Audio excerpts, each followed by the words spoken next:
can actually upgrade our students to that requirement. But is this a one-off exercise? It's definitely not. So the qualification pack is like, it's a job role which has been broken down into small modules, both generic as well as domain. And each of those domains and generic requirements is called an occupational standard. So these occupational standards lead to a qualification. So you can say there is a qualification on how you will actually be able to work in a team, or whether you're going to be a networking professional. So each one of this is like a bit like a Lego brick, you know. You put these qualifications together in a pack and bingo, you have actually a job role which works for you. But tomorrow I might need a bit of cyber security coming into it, or I need a bit of retail, or I need to actually have a flavor of healthcare. Then we actually take the occupational standard for that particular requirement and bring it along with this pack, and a new role emerges. So this way there is an opportunity for this job role to be relevant today, but it has an opportunity to transform to be relevant for tomorrow. So the ability to break up into small sized work units which can actually be transformed into a learning module, then given to the colleges and universities so that they can actually put it together along with the help from industry and make a relevant ecosystem which is ready employable. They're very, very critical and important. So for this, what has happened is NASSCOM, as the National Association of Software and Service Companies, has taken the lead but has integrated the skill component into its Chamber of Commerce itself. So NASSCOM itself is also the Sector Skill Council for IT and ITS. So you have the buy-in from all the 1,900 members of NASSCOM, who are also basically the key players in the industry, but in this ecosystem in the country represent 96% of the business, both human resource as well as revenues.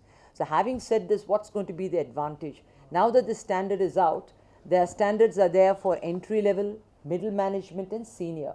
All these job roles at the entry are about 74 entry level job roles have been identified. It covers areas like cyber security, data scientists, application development, deployment, remote infrastructure management services, testing. It also covers area in the BPM like analytics, finance and accounting, CRM, healthcare. In the software development, it will be design engineer products. In the engineering R&D, it will be engineering mechanical and engineering PLM. These are just flavors. These names that I've thrown to you are called occupations. So occupational maps for each of the 4 subsectors like IT services, business process management, engineering and SPD, software and product development, have been identified.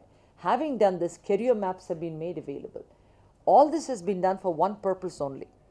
The student, the young person needs to know how he or she can plan his or her future. Before, everybody came in a mass mentality and joined the industry and then said, what am I to do? Or then went away and said, oh, this is not what I really signed up for. Now there is clarity even before you enter the portals of the workforce.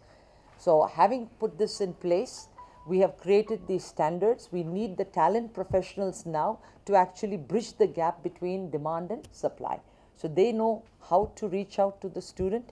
The student knows what is it that he or she should actually get themselves prepared for to be able to be employable.